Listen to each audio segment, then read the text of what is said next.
Welcome to the joy of coding.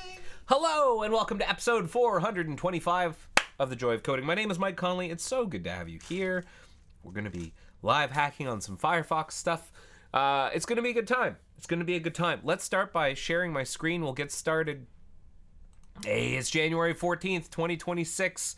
Episode 425, 2 weeks into the new year. A reminder, no plan survives breakfast. I think I know what I want to do today. I think I know how things generally are going to go, but I could be wrong. Things might go sideways. We might get sidelined or distracted or stuck, or who knows what will happen. We're just going to deal with it as it comes. That's the first thing. Second thing, the agenda that we're looking at. Depending on where you're watching this video, a copy of it will be available to you. If you're watching this on Air Mozilla, it's over in the details section. If you're watching this on YouTube, it's down in the video description. If you're watching this on Twitch, it's down in the channel details. So today's episode brought to you by HTTP error code 425, which is this was the image from Keanu Codes for HTTP error code 425. Let's see what this error code is. This is clearly from The Matrix. This looks to be Keanu Reeves or some stunt double getting kicked right in the guts by Lawrence Fishburne's character Morpheus in the dojo in the first Matrix film. It's been a long time since I've seen that movie, but let's see if let's see what this error code is. Too early, and I guess the joke is like maybe Keanu's too inexperienced to be fighting Morpheus, a black belt. At least Morpheus is really taking him to task here. Too early. Client error response indicates that the server was unwilling to risk processing a request that might be replayed to avoid potential replay attacks. Whoa, let me read that again. The server was unwilling to risk processing a request that might be replayed to avoid potential replay attacks. If a client has interacted with a server recently, early data, also known as zero round-trip time data, allows the client to send data to a server in the first round trip of a connection without waiting for the TLS handshake to complete. A client that sends a request in early data does not need to include the early data header. See early data for more information. What is this? The HTTP, this is limited availability, looks like only Firefox supports this, is set by an intermediary to indicate that the request has been conveyed in TLS early data, and also indicates that the intermediary understands the 425 too early status code. If a client has interacted with a server recently, early data allows the client to send data to a server in the first round trip of a connection. All right, this is basically the same text as before. Let's look at an example. I've never heard of this before. I am completely unfamiliar with early data or this HTTP error code. So let's see, a GET request.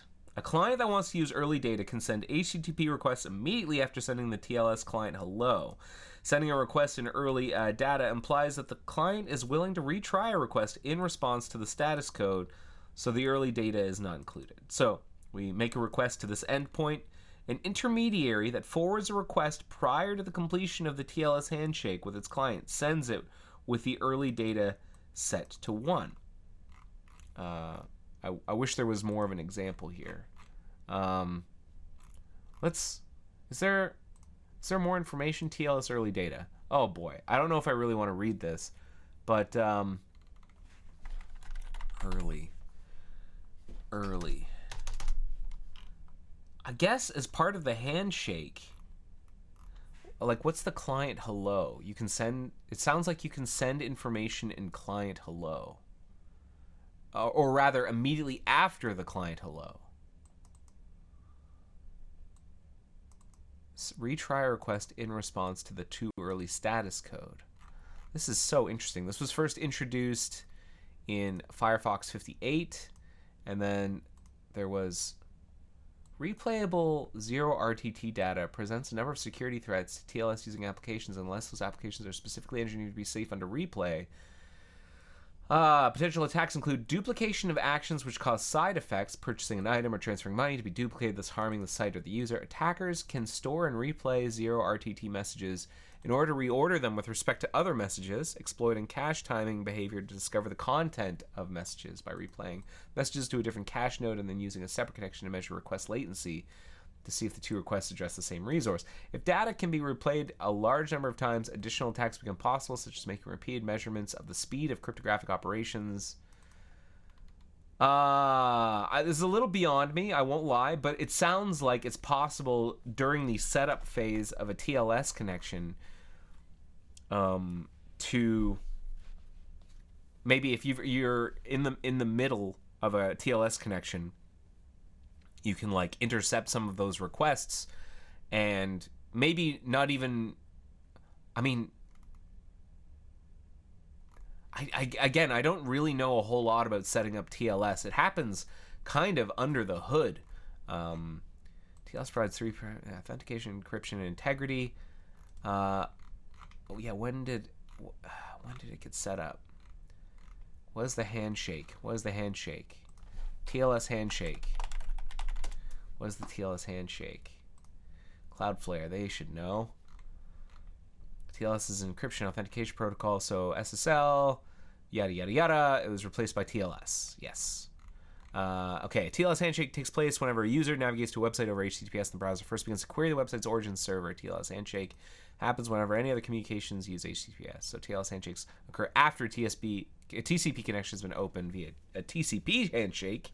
So during the course of the handshake, the client and server together will do the following. They'll specify the version to use, decide on which cipher suites to use, and authenticate the identity of the server via the server's public key and via the certificate authority signature, generate session keys to do symmetric encryption after the handshake is complete. So the client initiates the handshake by sending a hello message. The message will include, so this obviously does not occur over TLS, at least not without, there's something called encrypted client hello, I think that is being worked on. Encrypted client hello, is enabled by default in Firefox 1.19 and above. When you browse the internet, your data needs protection from prying eyes. Most online communications use TLS. This protection starts after an initial hello message, also known as a handshake. Unfortunately, that handshake happens in the open. Encrypted client hello addresses this vulnerability. When you use ECH, your initial hello message to a website becomes securely encrypted. Only the website you're visiting can decrypt it, ensuring your message remains private through its journey.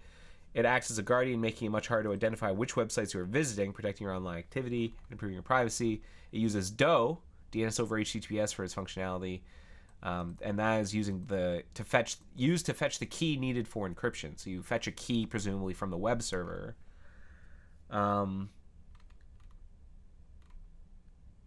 This is wild. Yeah, this is a lot of detail, stuff that I'm not super familiar with.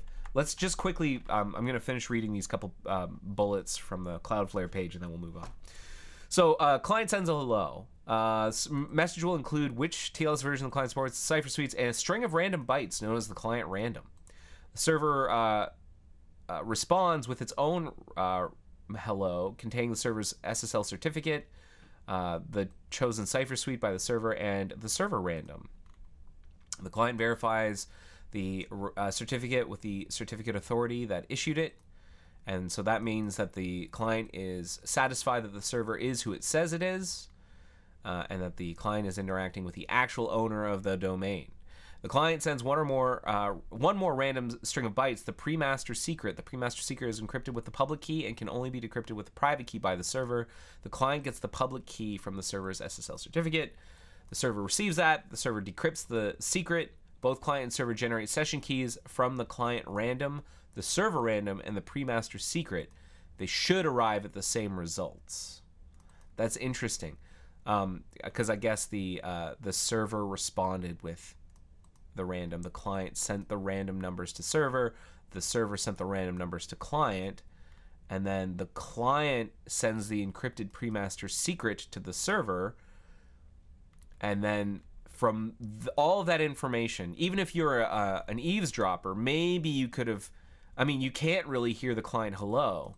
I don't know if and then the response is probably the server hello. So with ECH, I suspect this is shrouded, and an intermediary or an eavesdropper couldn't necessarily hear the two random strings there. And then the pre-master secret is obviously going over an encrypted channel. This is wild. So much infrastructure. And then the session keys are created. and then we arrive at the same results. The client sends a finish message that is encrypted with the session key. The server sends a finish message, also encrypted with the session key. The handshake is completed, and communication continues using the session keys. So that's fascinating. A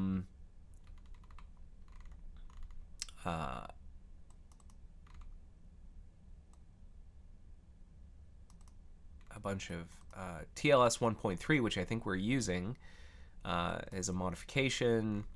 TLS also supports an even faster version. This is what's important about, I think, the error code. So that's the starting point, is we were looking at that 425 error code, and I think we finally got there. TLS 1.3 also supports an even faster version of the handshake that does not require any round trips or back and forth communication between client and server at all.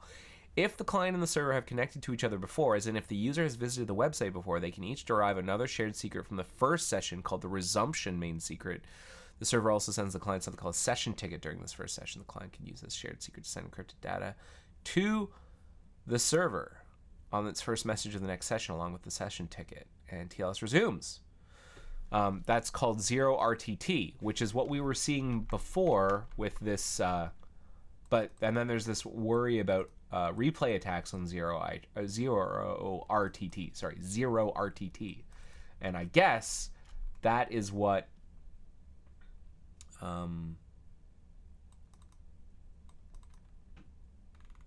whoa.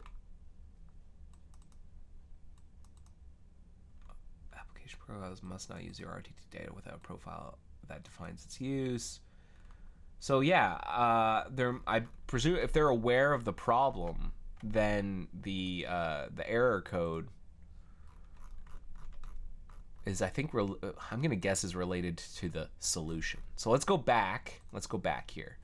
Let's now reread this with this in mind. If a client has interacted with the server recently, early data, known as 0 round trip time data, which maybe as part of the reestablishment, the reshared master key, I don't know, allows the client to send data to a server in the first round trip of a connection without waiting for the handshake to complete. A client that sends a request in early data does not need to include the early data header, so see early data for more information. So if the server is unwilling to risk processing a request that might be replayed, so this is a way of a server saying, like, hey, I don't want to deal with that, any of this 0RTT early data stuff. I don't want that, and so I want you to reestablish maybe. So that's interesting, and it's also quite interesting that Firefox is the only one that supports this.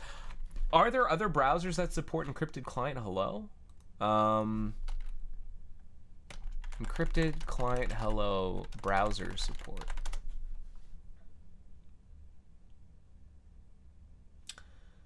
They added support, apparently, according to Cloudflare, in version 105. And here's from the Microsoft Edge, Microsoft Learn page. When did it get added? Do they have some history here? No. Does MDN have anything about encrypted client hello?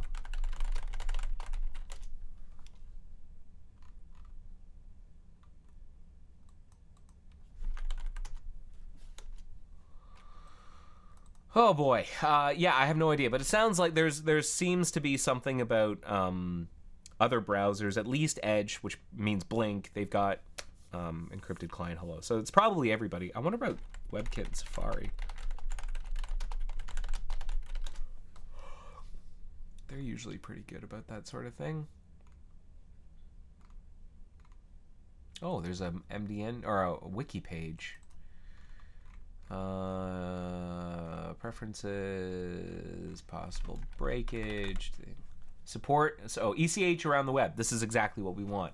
And whoever wrote this, I don't know who edited this last, but it was edited last in September of last year. Support is available in Firefox, Chromium, WebKit, and Safari have indicated support for ECH, but have not implemented it. They have not implemented it. Uh-oh. What's going on? What's going on, WebKit team? Get it together. That's wild. Okay, so and this is from back in the day, 2022. Like, this isn't something that they should, I think, I mean, they're probably busy people, but also Apple has, like, the world's money, you know, that's crazy. But, you know, I'm sure they've got other priorities, but this seems like a wild one to just, like, let sit there if the other browsers and the world is moving on to encrypted client hello. That's just my opinion. You know, they probably have other priorities. I get it, but it's kind of surprising to me because usually they're right on top of this kind of thing. Okay, well, they've got they like it. They've identified their position. Where is their standards positions site? Let's look at their standards positions site. Encrypted client hello. They support it. They like it. They like it. And is there an associated bug? A link to WebKit. That's the link to the position. That's just to here. There's no other, like, is there a WebKit ECH TLS? Is there a WebKit Bugzilla bug? WebKit, I'm pretty sure WebKit still uses Bugzilla. Yeah. Encrypted client hello.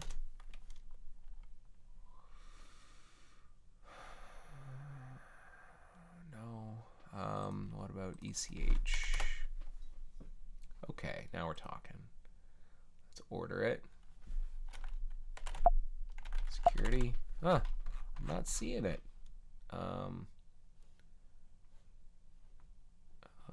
This is a limit. Let's see all search results. Security. Encrypted client hello, ECH TLS. Oh, maybe they don't have it filed in Bugzilla. Very interesting. If you happen to be a WebKit contributor, maybe oh, it doesn't have all of them, maybe. Okay. Sorry, I mean, maybe there are more bugs here that could include it. If you contribute to WebKit, I'm curious to know, where do you think Safari is and WebKit is with encrypted client hello? That seems like a really important thing. Make sure you... That's encrypted client hello, not encrypted client hell no. Know what I'm saying? All right, well, let's get going. There was a question sent in the forum. And again, no shade to our friends over at Apple on the WebKit team. They're great people. I like the people who work on WebKit. They're very nice. They're good folk, and I know they've got other things on their minds probably. Here's a question that came in through the forum. Hey, Mike. Mozilla made much progress in developing improvements for Firefox in tab management, tracking protection, and profile management. That's right. 2025 was a big year. I think 2026 will also be interesting. We're getting a lot of interesting stuff coming down the pike, like tab notes, split view. I think the backup mechanism will start to roll out to more people. Right now it's enabled to create backups on Windows 10 and to restore backups on Windows 11. We have to. One of the things that we are trying to get it adapted for is the new profile mechanism. I think that's happening next. What does that mean for Firefox containers? I know add-ons like multi-account containers are still updated, but at least in theory, you could assume that this feature will be replaced by improvements in the mentioned areas in the long run. That's a great question, and here's what I know. So I don't work on containers. I've reviewed some patches for containers. But I know some people who are very invested in containers. In fact, I have multi-account containers enabled. I use containers. I'm a big fan of containers. And what's really cool about it is that, as far as I can tell, it is there's nothing even remotely close in the other browser engines. Like, no other browser engine has something like containers. I mean, if you know of one, let me know. I mean, profiles is the closest thing I can think of, but that's really heavyweight. Where containers is nice because it just segments between, like, things like the cookie and session storage, and you can keep your bookmarks and stuff, but you can keep, you more or less your web identities a little bit more separated using containers. I mean, your IP address doesn't change, but you could. I wondered, is there an integration that allows you to choose a different VPN endpoint through a different container? That might be kind of interesting.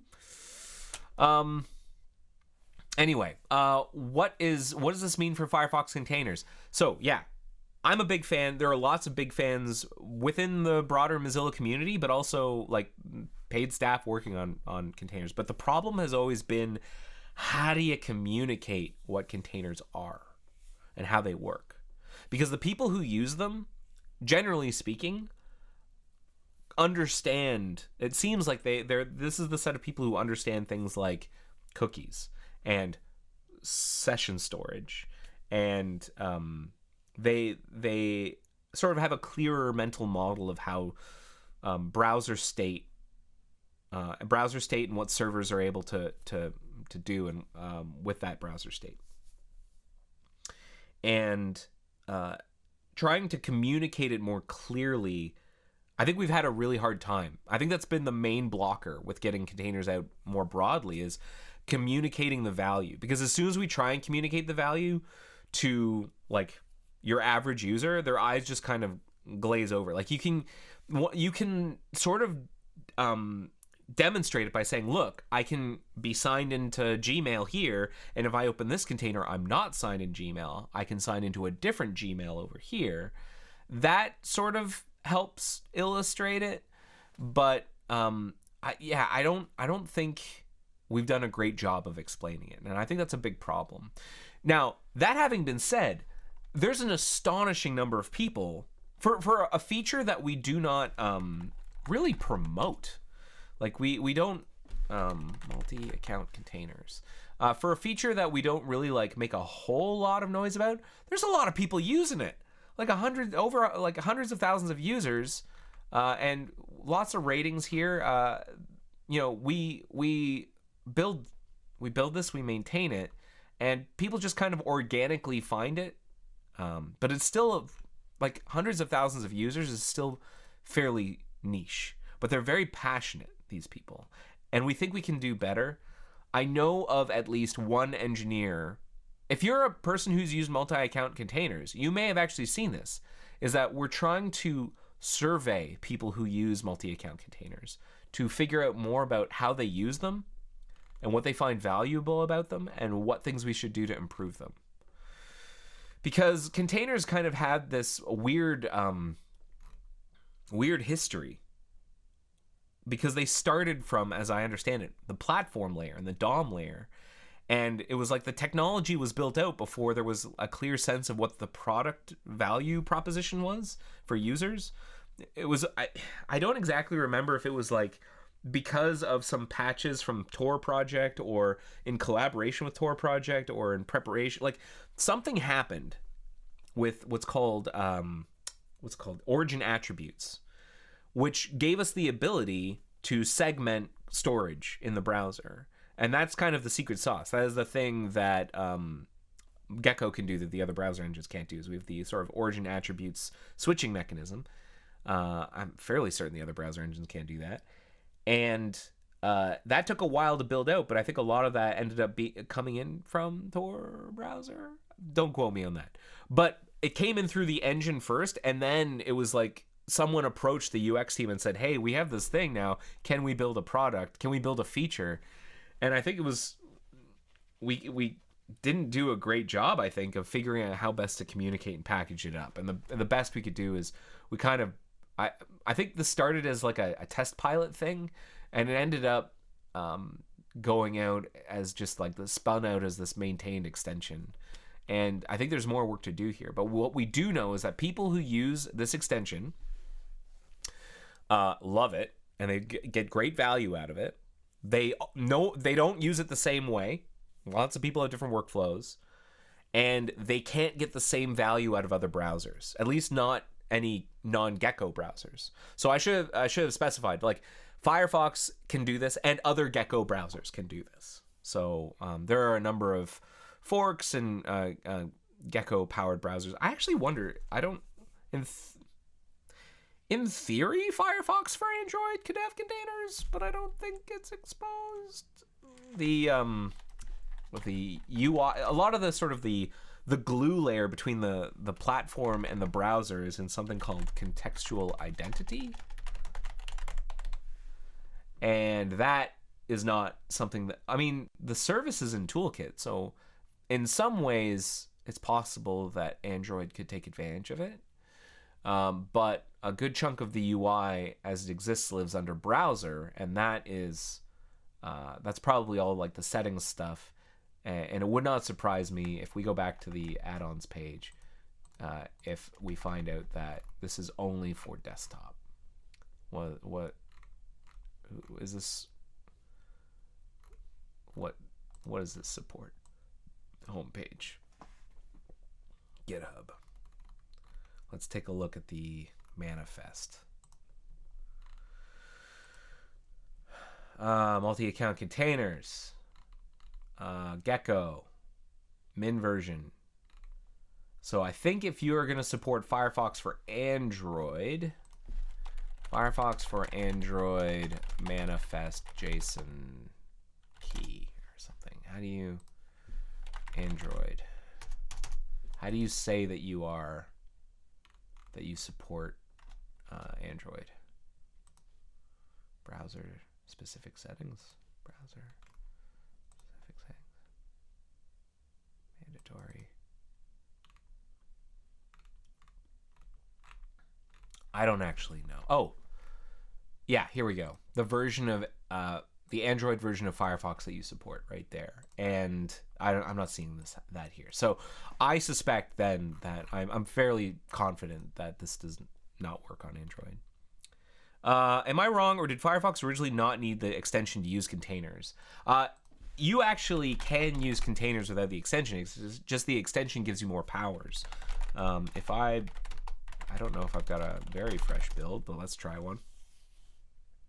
Or actually, I can just launch a different profile. I've got my selectable tester here, and I'm pretty sure it doesn't have the multi-account containers. If I press and hold on new tab, does it give me? Yeah, I can use containers even if I don't have multi-account containers enabled or available, and I can still modify the containers that I have. I think multi-account containers just give you a lot of extra powers on top of that. Like if we install, what is this, test? Why do you have test here? If you install it, let's install it on this profile. You get, amongst other things, you get this toolbar button. Okay, not now. So you can like choose to always open a particular site in a container. You can like sort of more manage how containers open. I wonder if there's an opportunity to collaborate with the VPN if we don't already do that. Oh, here we go. This setting allows the extension to exchange messages with the VPN client, and so it does that. That's great. That's great. Am I wrong, or did Firefox originally not need the extension? Okay, answer that one. Crushed Optimist writes, I'm waiting for the W3C public suffix API so containers can be per domain /subdomain. Yeah, it does give extra powers for sure. Maybe last time I tried was on Nightly and something got messed up. I couldn't get the menu from the new tab long press. Well, I know that if you disable, so let's turn off the extension and then we'll go into settings. If you disable containers, then, you know, pressing on the new tab button's not going to do anything. So you have to make sure that they're enabled, but that does not require the extension to be installed. So there you go. So that I've just burned 34 minutes going through a lot of this preamble. I hope I answered your question about multi-account containers. Sorry if that took so long. I also thank you for the feedback on updating the feedback form to remove the information about Mercurial.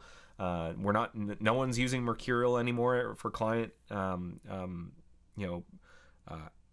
we're not. It's not supported anymore to clone from the Mercurial repository. We still have a Mercurial repository, but right now we mirror to a GitHub repository, and you're supposed to clone from the GitHub repository and use that.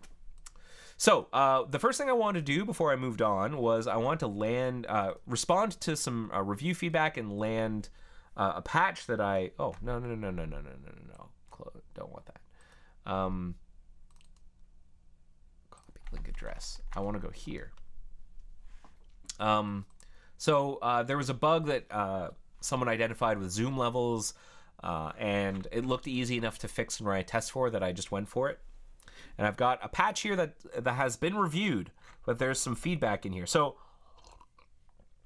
I don't want to bore you with the details of this test, or the details of the bug, of how the fix works. But I did want to demonstrate the bug in action. But in order to do that, I have to control wheel with alt with control action. I think it's 3. That's what I want. So yeah, okay. If you go to a website, let's go to cbc.ca. Now this is the default zoom level of the browser. Notice that there's no zoom here, but if I can increase the zoom levels, and look at those zoom levels: 500, 400, 300, 240, 200, 170, 150. These are like hard-coded values for zoom levels that we support. And so you can use the keyboard. I'm using Command plus and Command minus to move through those. Now, if I use the on Linux, I think this is available. On macOS, this is disabled, but I just re-enabled it with that preflip. If I hold down Control and use the scroll wheel, I can increase and decrease the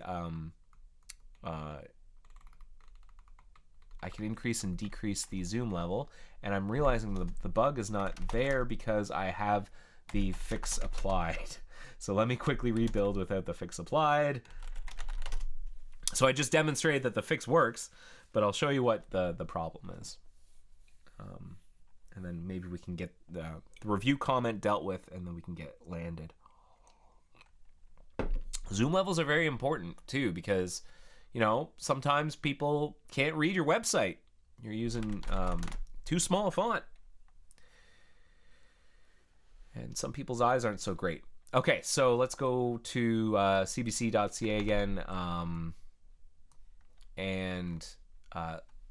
so here I'm going to use Command plus. I go up to 500. I come back down to 100, 110, 100.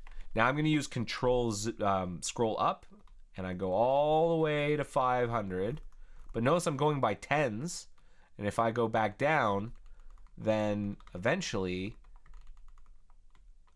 or hold on, what was the exact? I can get up to this weird number like 220, and then if I hit Command minus, oh geez, what are the bug? What is the steps to reproduce here? Zoom in using the keyboard 3 times. 1, 2, 3.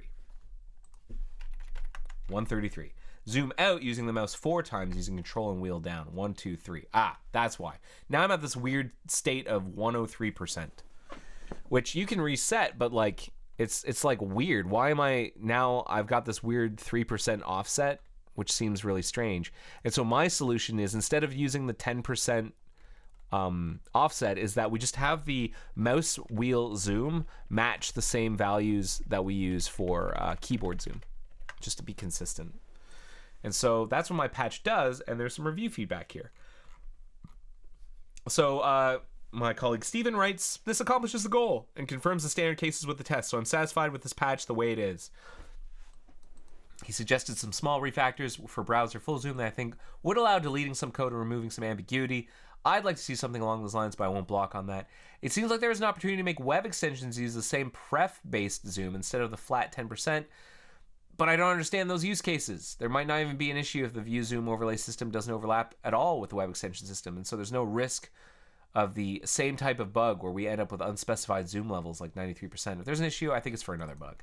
As a side note, I didn't realize until this patch that Tab Browser implements a lot of the Moz Browser element interface to act as a proxy for the selected browser. I was extremely confused about how this code was sometimes passing in Gbrowser when it was otherwise dealing with browser elements. Now I know. My intuition is that'd be good to be explicit and ask for Gbrowser selected browser when we want a browser element, but maybe there are good historical reasons. Looking forward to learning more.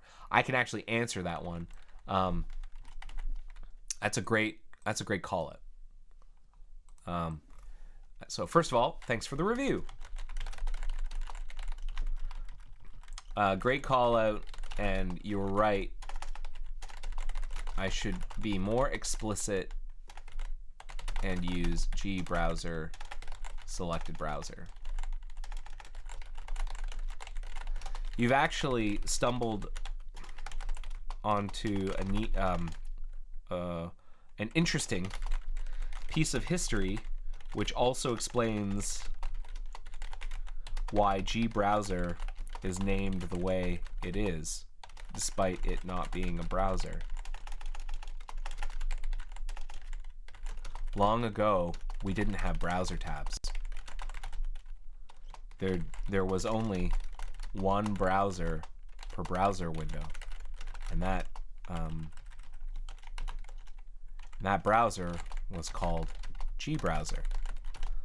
Over time, it became clear that tabs were important to people, and so tab browser was built out. But to shim the transition to supporting tabs, the tab browser implementation to support tabs, particularly with extensions, the tab browser implementation forwarded masquerades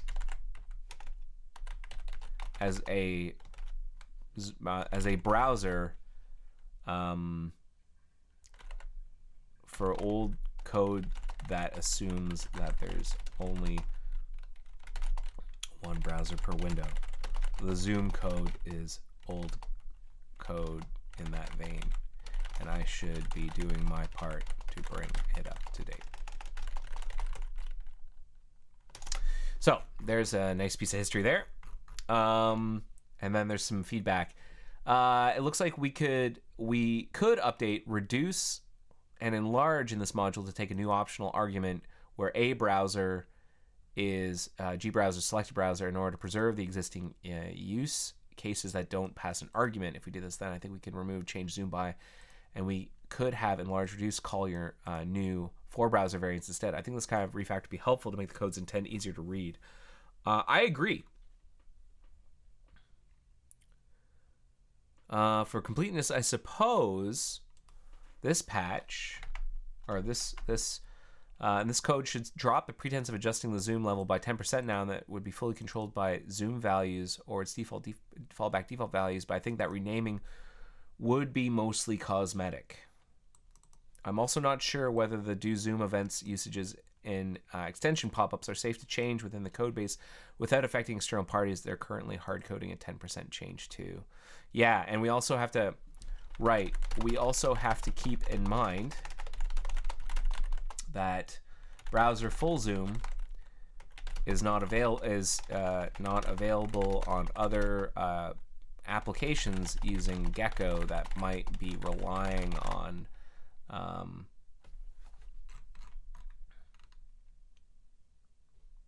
oh, that's the other reason. Gbrowser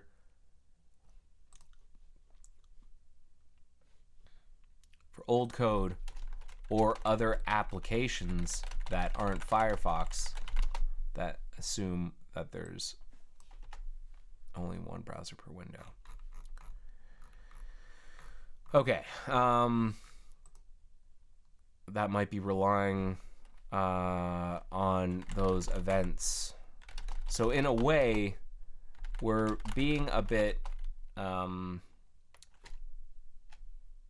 we're bypassing the request from Gecko that we decrease by 10% and make it so that Firefox Desktop always goes by the hard-coded values for consistency.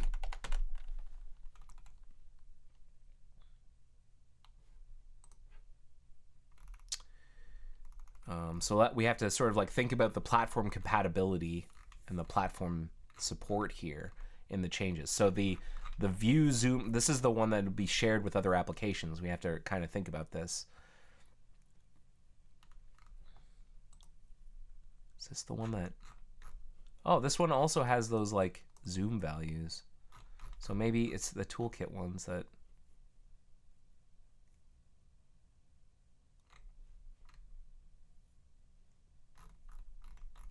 So it's like full zoom.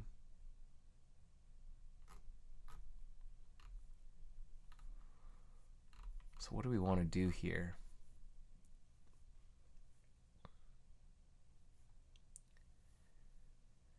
Update, enlarge, and reduce to take a new optional argument. A browser equals the select browser.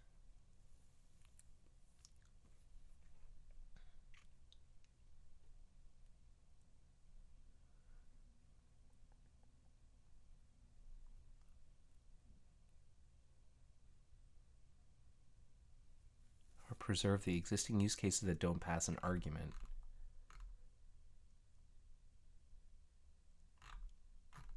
Well, we're the ones introducing enlarge and zoom. I guess change zoom by? Is that...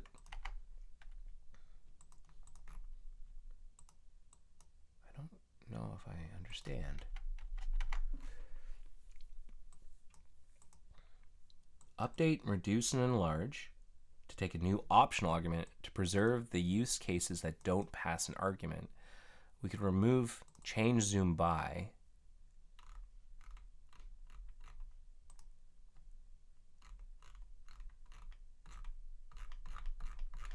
We could remove change zoom by. Where is change zoom by?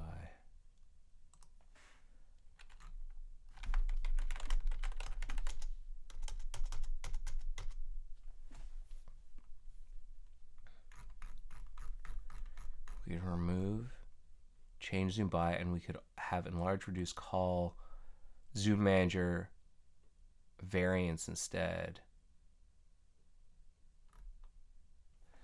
So the problem is that I think we need, at least for now, change zoom by. I think we need it for these.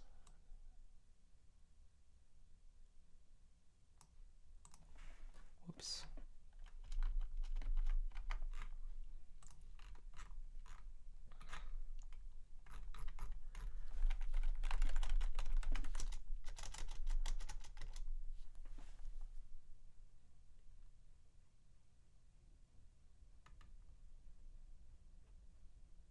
And then we have to apply zoom for the pref.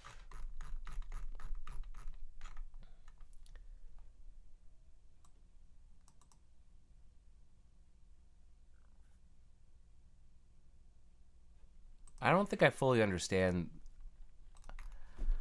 I don't think I fully understand the suggestion here. Where are the uses of change zoom by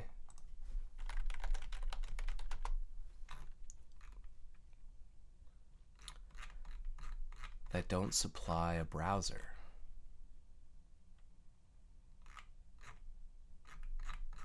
Oh, maybe it's because enlarge. Oh, I see what he's saying. Currently, okay, I think I see what he's saying. So currently in view zoom overlay, we've got enlarge and reduce. And what he's saying is, instead of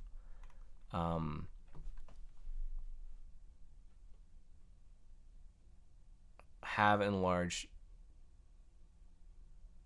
take an optional argument. A browser equals G browser, selected browser.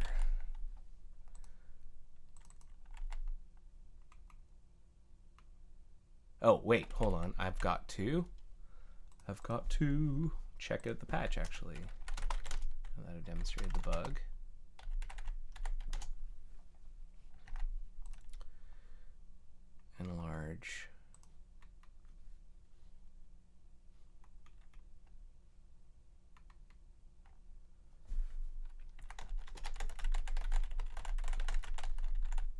we'll say a browser equals, and then we'll do that.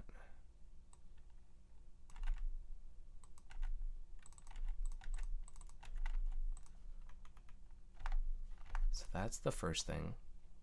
Take a new optional argument. In order to preserve the existing uses, don't pass an argument. And if we did this, then I think we'd remove the change zoom by and have enlarge reduce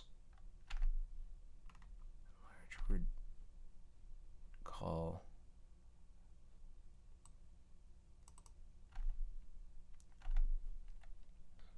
remove change zoom by. I don't think I fully understand the suggestion here. I think we still need change zoom by in order to run these steps, which enlarge reduce methods in view zoom overlay don't do.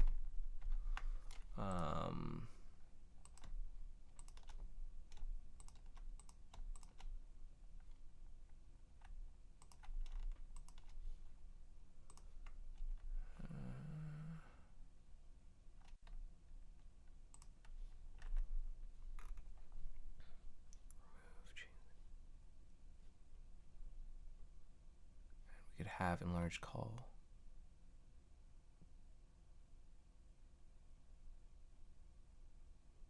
Because like enlarge and reduce are in the same.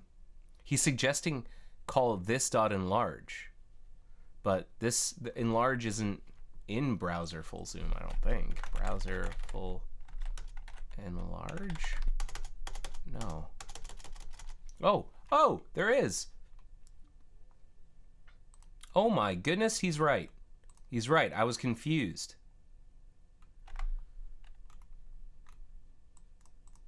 Yeah. Okay.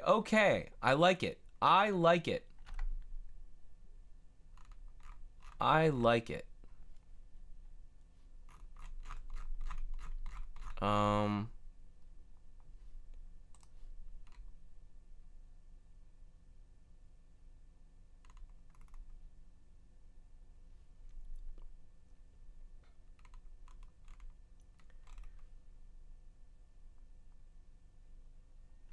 Okay, so here's what I'm going to do. I think this is his suggestion, actually. Not this. It's not that. It's this. Reduce a browser equals g browser, selected browser. Let browser. We're going to say a browser.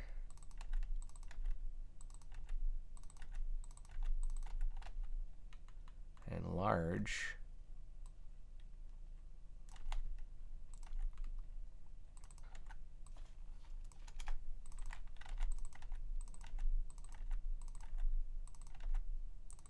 Okay, and then I think what we get to do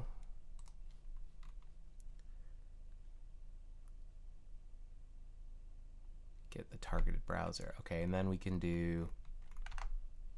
remove change zoom by. I think you're right.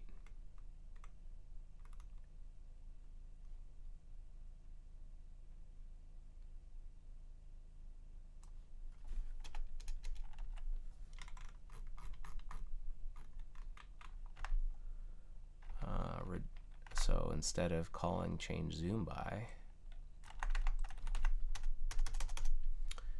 we'll go enlarge, reduce.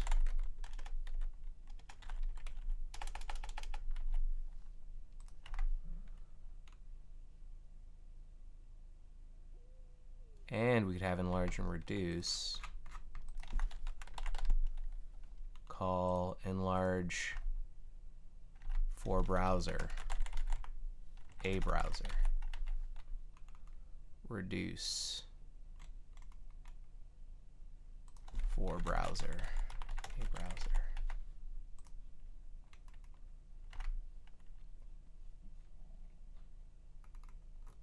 I think that's what he meant. Okay. I feel good about that.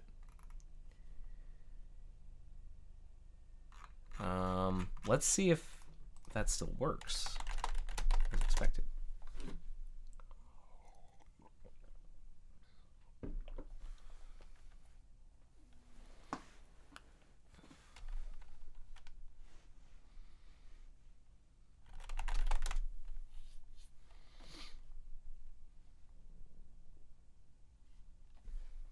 Okay.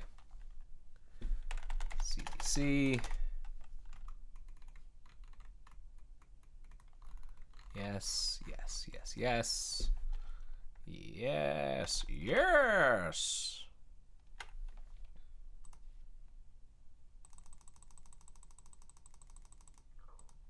Okay. And then let's run the test.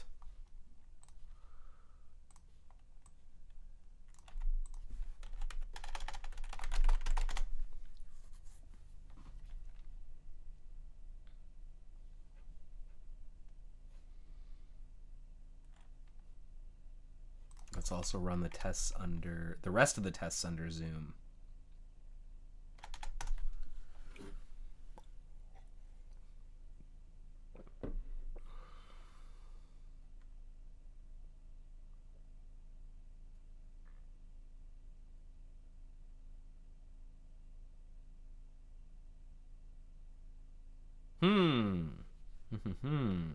What's this? Zoom consistency. That's just waiting for mouse wheel to zoom to 120.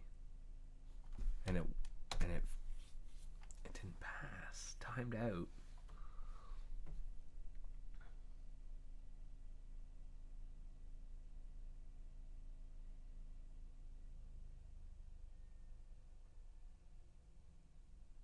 And that that's not good. Do we have an intermittent test failure here? Let's quickly run verify.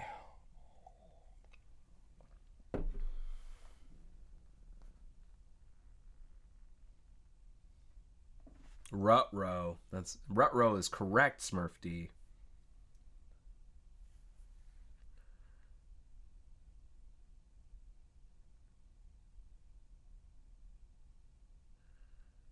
So far, nothing. If this doesn't work, if this doesn't reveal anything, I wonder if it's because of a prior test not cleaning up or something.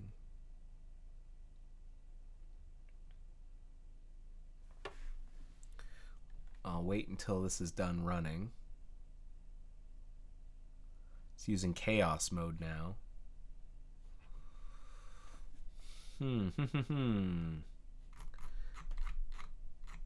It was waiting for, so if we look at the test, consistency, keyboard, here.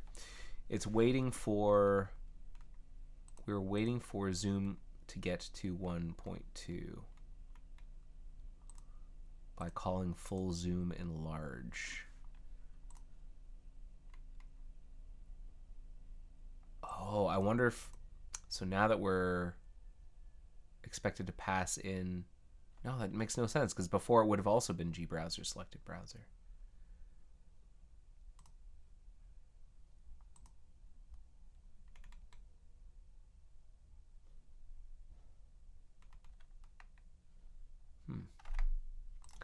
Let's run the directory one more time.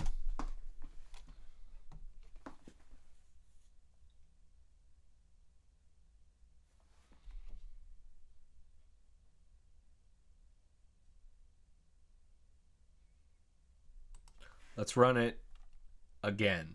This time we'll run it with Moz chaos mode equal, what is the special flag? Moz chaos mode equals 0xFB.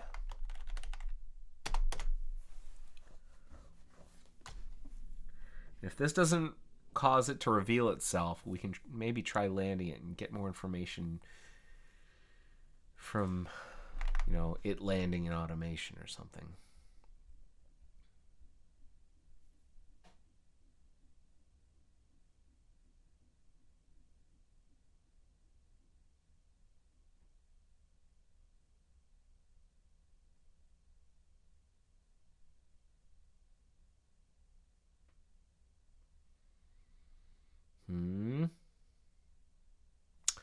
Okay, maybe it was just a ghost. Maybe it was just a ghost. I'm pretty happy with this. I am going to update the documentation in enlarge here. If browser page in the past browser param browser a browser equals G browser selected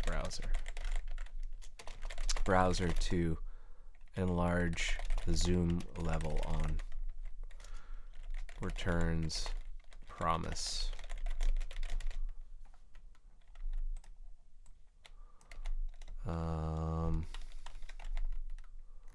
Then reduce the past browser to reduce the zoom level on. Okay. Squash, JJ Squash, mock, lint, outgoing, fix.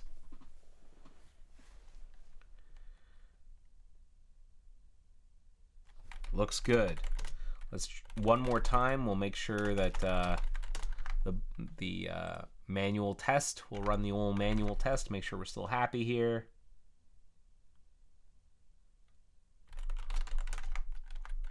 Change by. That's nice that we got to remove that old method. And let's make sure that nothing else was using it. I'm pretty sure nothing else. Change by. Change zoom by. Yeah, it's just the two. Okay. CC.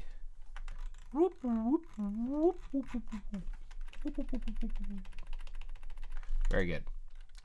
All right. And with that, I'll go ahead and submit rebase address review feedback. And we'll publish our comments here.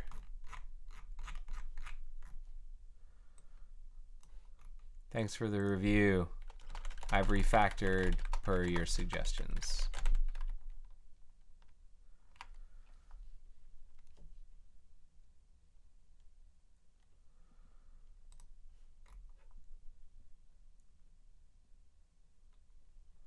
Consistency with the other entry points. Zoom entry points. Yeah.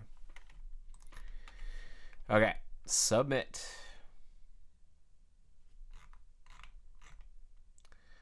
All right, let's go ahead and try and land this. Wait, do I have?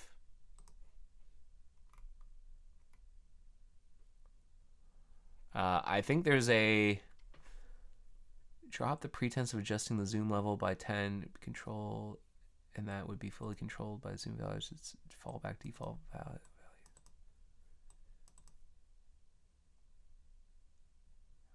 Coding a change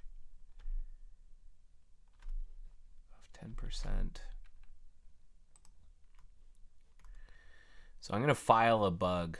I'm going to file a bug in, where would it be? Toolbars and customization. I don't know if it should be in there. New. Maybe under pan zoom.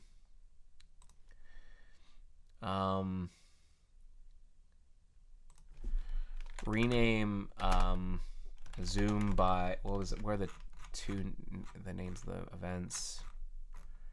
Rename do zoom enlarge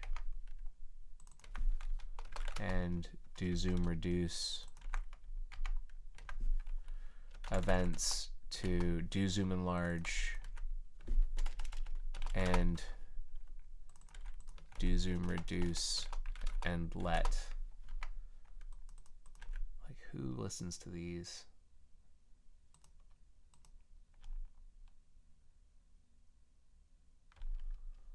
The handlers, let the event handlers choose the magnitude of enlarge, reduce. Enlarge, reduce.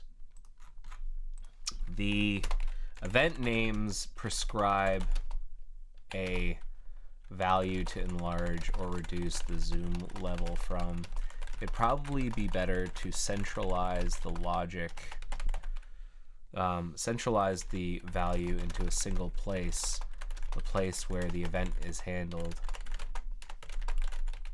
so that the handler gets to choose the increment. Then, or choose the increment or behavior.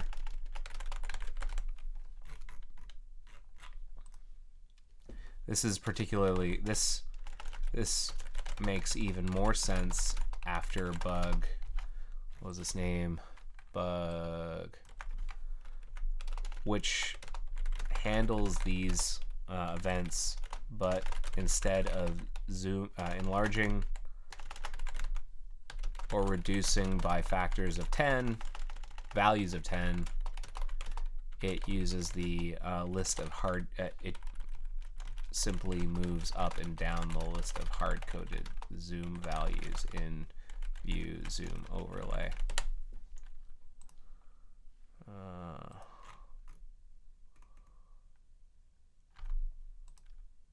Hard-code zoom values, yeah.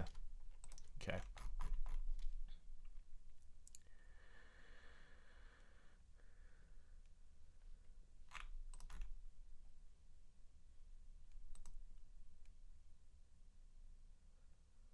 Issues with free-flowing full zoom should be filed in core layout.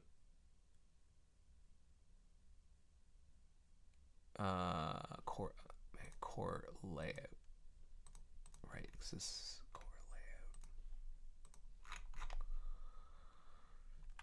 layout. Okay, so, and now we indicate that we filed this. Reply, filed.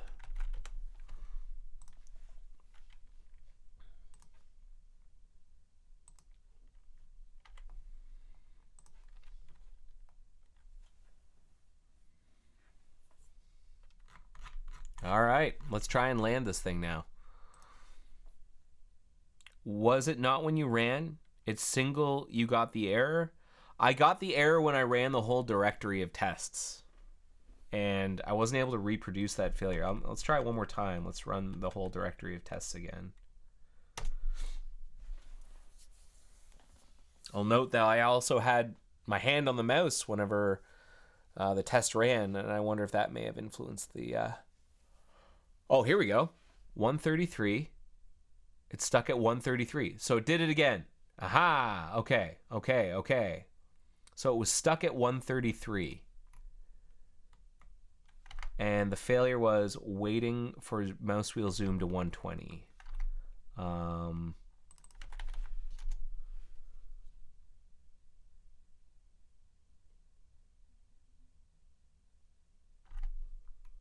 Stuck at 133.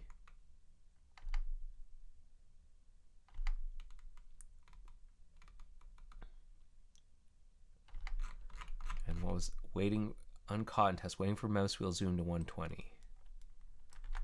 Where's that one?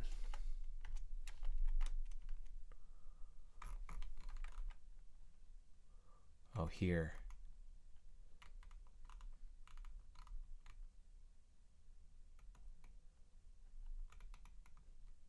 And it was at 133. So we were either here. Oh no, because we expect to go to 100.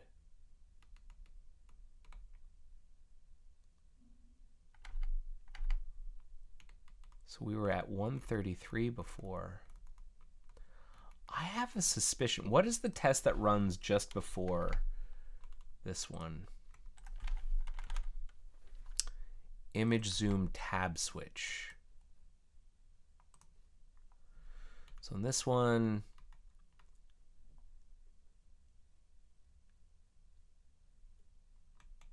does any of this change the zoom level? We enlarge.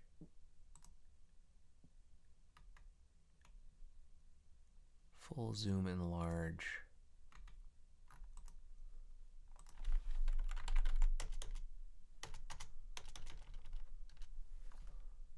I wonder.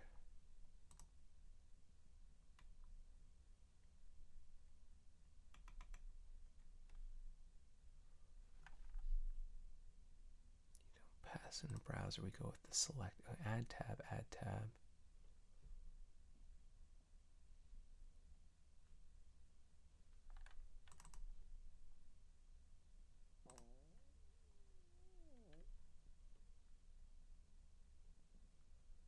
Tab 1. Linked browser. Await.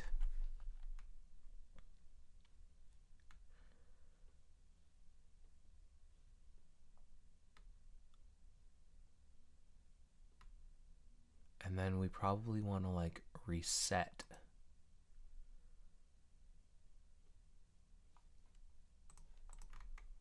How do we reset?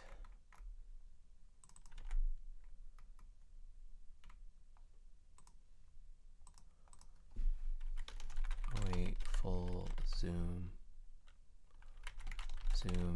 manager, or full zoom reset linked browser. What happens now? Thank you, Smurf D, for getting rid of that that spammer.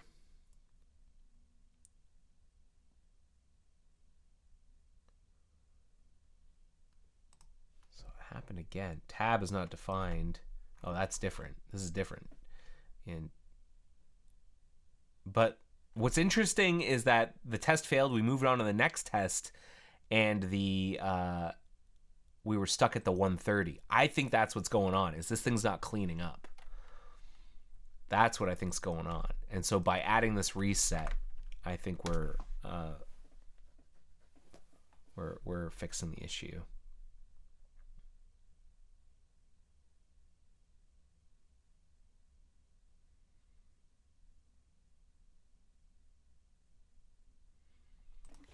Let's run it a few more times, and then I'll update the patch and reland.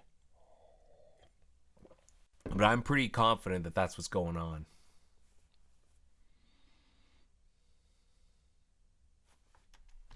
Let's actually do this. Start at browser image. What was it? Zoom tab switch.js. We'll end at browser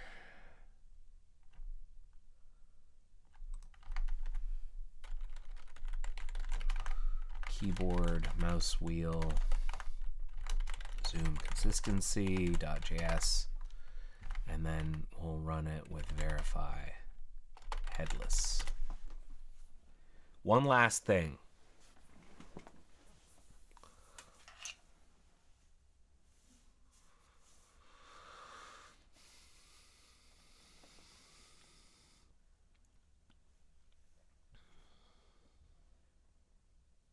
I actually don't think this is doing what I want now that I'm reading this. I think it's just... Oh, image zoom tab switch. Yeah, it's running them separately, not consecutively. It's not what I want. So let's just do it this way.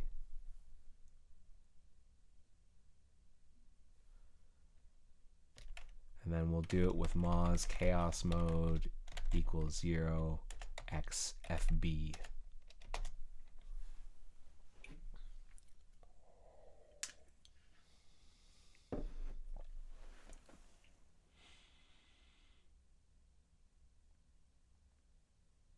Okay, I feel pretty confident that that was it. That the prior test wasn't cleaning itself up. It wasn't resetting itself. So we're going to go ahead and just make that part of it. And I'll update the commit message to... This also updates the prior test browser image zoom tab switch.js to properly await the zoom level change and reset the zoom level change at, before the test exits.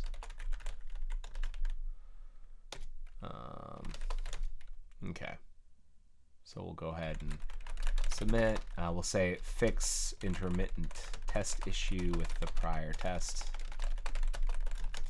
I wonder actually if there's a what was originally after, was it site-specific background pref. Wonder if there's anything in Bugzilla about that, or image zoom tab switch.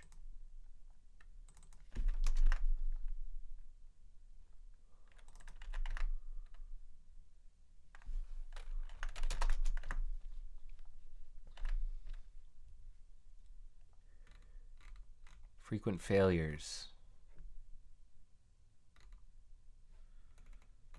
It's from 6 years ago. Holy cow. That went away because we started disabling it. All right. Well, let's get this landed. I'm tired of talking about this. Let's just do it. And that does not leave us much time to do the main thing I wanted to do, which was to work on that thing from last week. Oh, testing policy. Testing policy. This is approved. It has a test.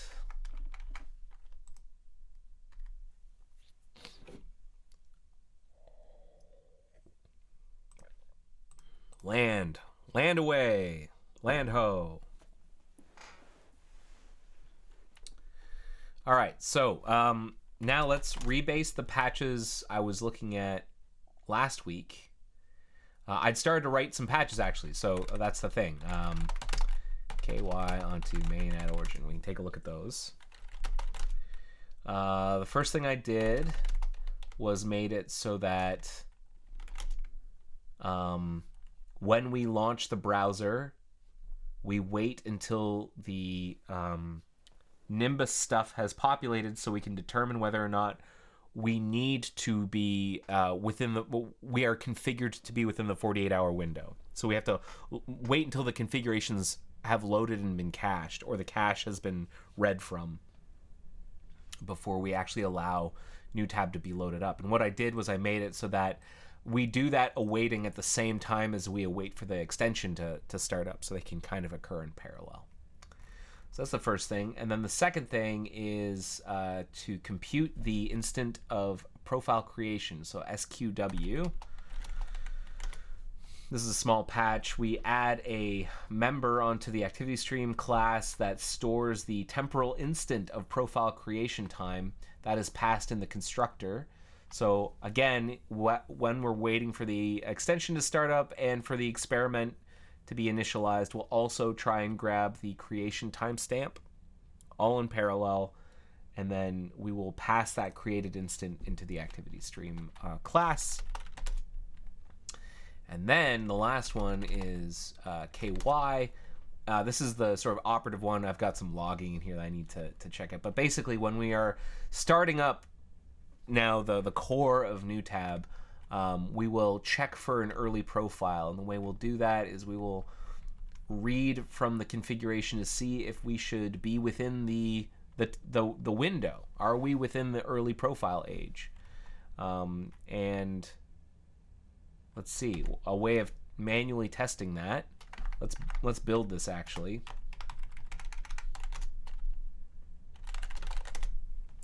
And then what we'll do is we will go into the prefs feed, and we will update this to be true. And then disable top sites, we'll say true.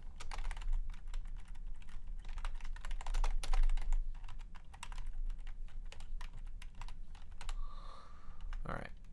And now let us launch the browser and see what it logs.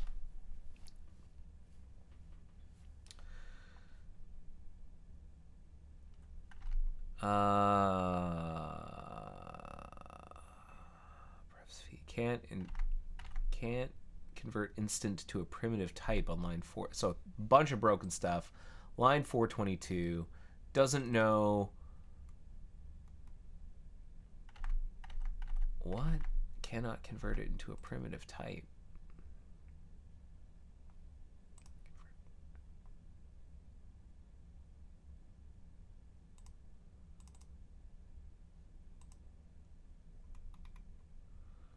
Huh. Let's see if we can re-enter that and debug it.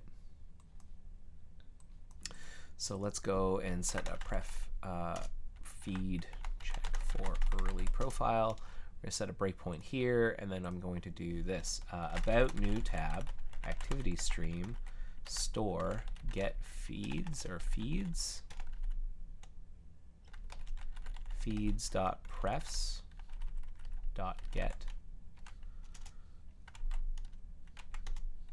And then I will call the function check for early profile.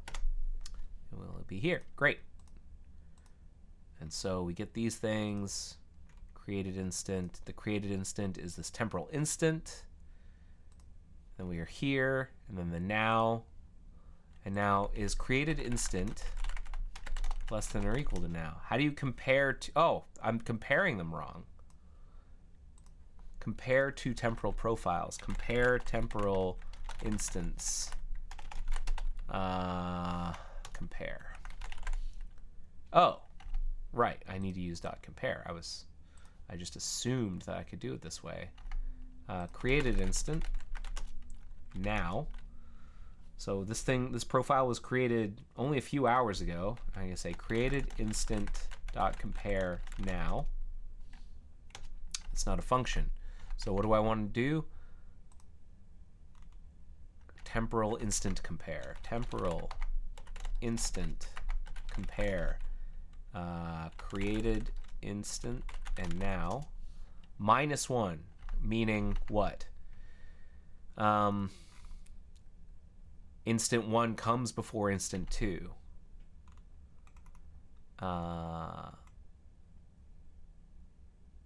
So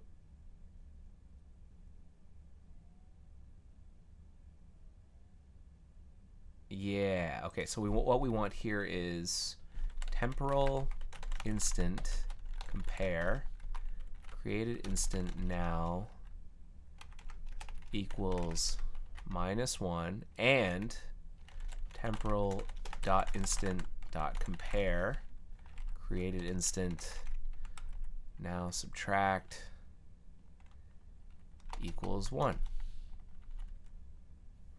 And I guess we want what? Strict compare. All right, so let's go ahead and play and exit, relaunch. Again, it's not liking it. Maybe I need to build again. But 422, that's the same line. Compare.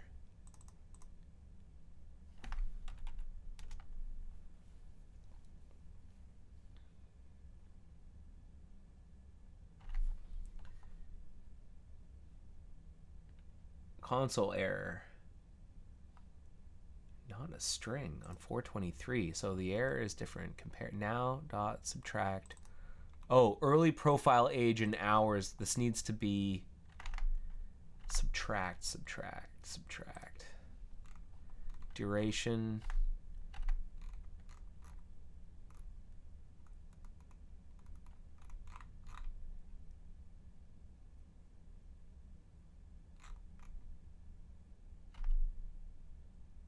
Can't just do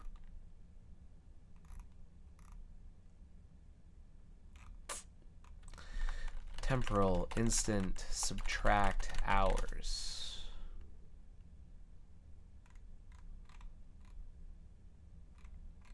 Minus? Do I want? Is this the same thing as subtract? I would assume.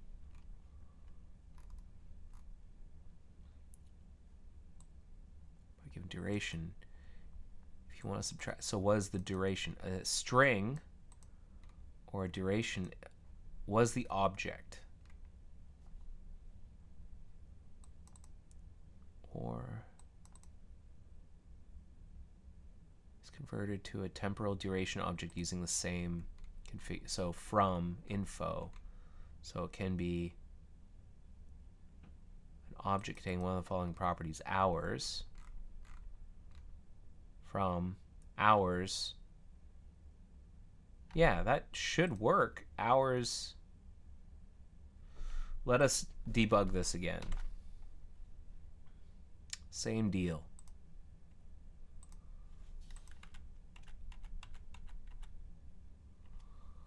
Okay.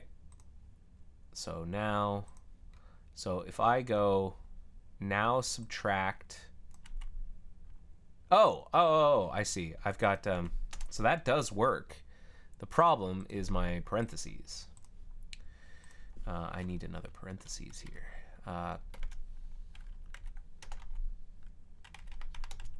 And equals 1. And we should probably add a comment here. Are we within the early profile age in hours period?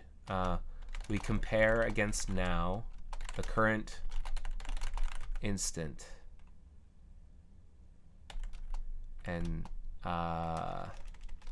check to see if the creation time is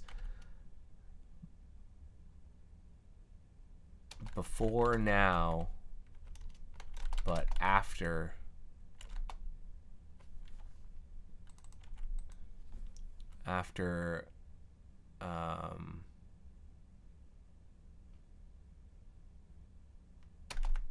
hours ago. Yeah, that's right. Run.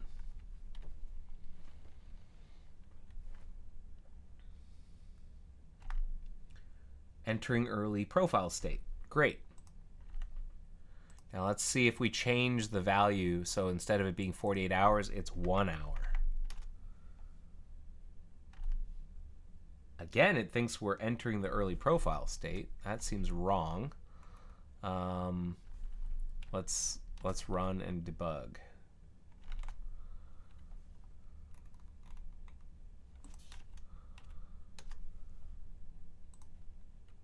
What?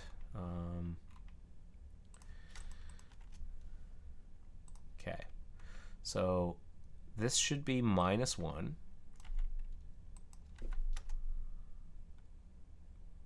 Oh, sorry. Need now. -1.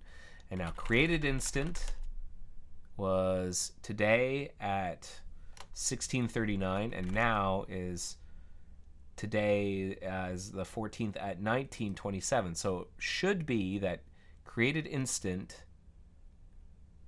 Let's compare those two now. Is 1. So that's true.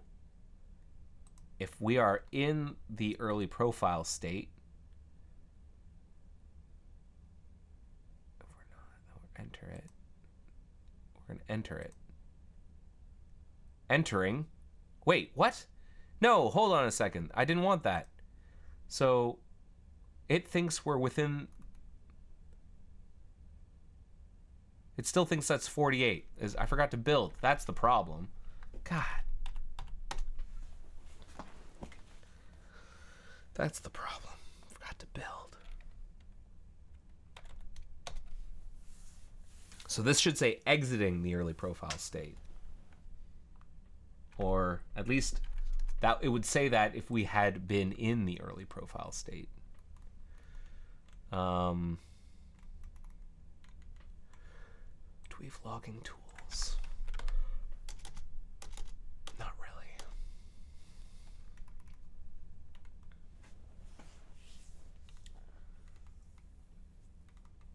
Maybe we should though. Log console. Tab. Lib. Yeah. Might want to add.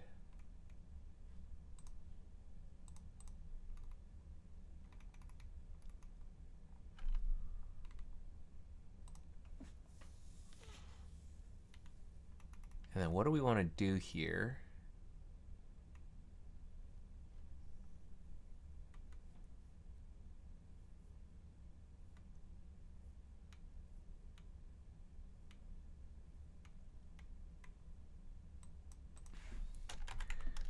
Set a pref to persist the fact that we're in the early profile state. Set the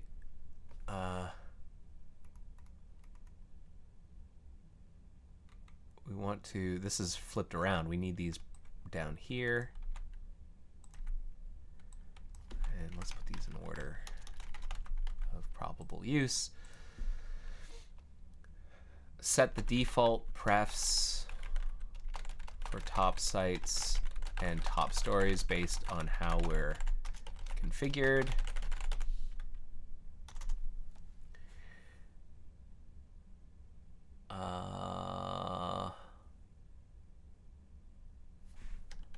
Set the pref value to the variant that we're in.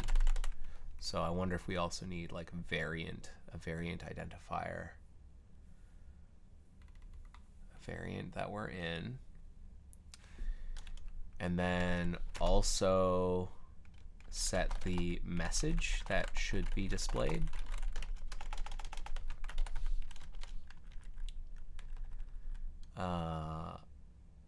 And then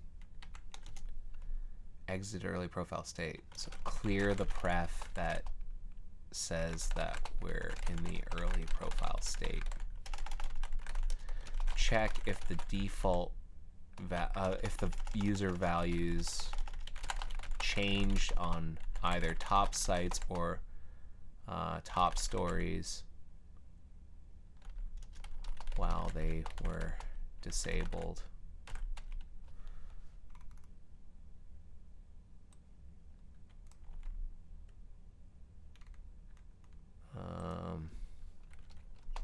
So persist them.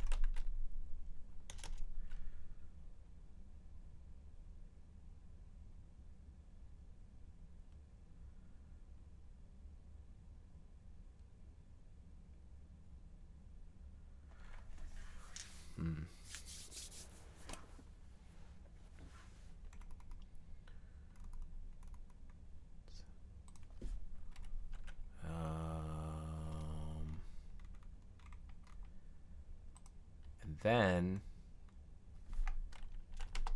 set the message that should be displayed.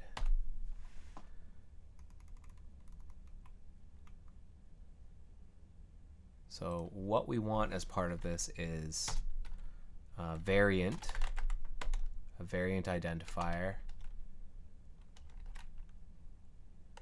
and then we need a early profile message ID, and then exit early profile message ID. These would be the messages. What are these complaints? Unexpected token. Oh, it should be equals. Those eventually need to be used. Variant.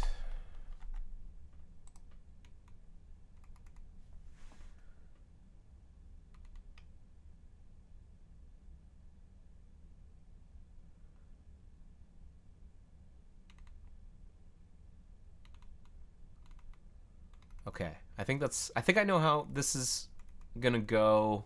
Started to sketch it out. We didn't get to the point where we could write a test for this, but we got the comparator working correctly, and I've kind of got a sketch of how this is gonna work, and I think I know how I can write automated tests for this. I am gonna need to be able to override the value of now. So check for early profile, I think, needs to be able to take a now equals this. And then we'll get rid of that. That's a nice way of making it so that you can write deterministic tests that don't rely on the current clock time. Is that you can make it so that you can construct and pass in the notion of now. It's a kind of dependency injection. And I also want to add logging. I think that's going to be important for all of this. Okay, I'm going to stop there. Hey, thanks for watching episode 425 of The Joy of Coding. Let me know what you thought. There's a link to rate this episode in the agenda. I'm going to drop that link into the chat. I apologize. We kind of got off track there. We spent some time talking about containers, and then I spent way too long trying to get this thing landed. But we started getting into the 48-hour window mechanism and started to flesh it out a little bit more. And I'm going to continue working on it this week in between episodes. So my guess is by the time next episode rolls around, I'll either be done it or it'll be up for review. And we can take a look at those patches. Thanks again for watching. I will hopefully see you next week with episode 426. Have yourselves a great week, everybody. Take care. Bye-bye. The joy of coding. See ya.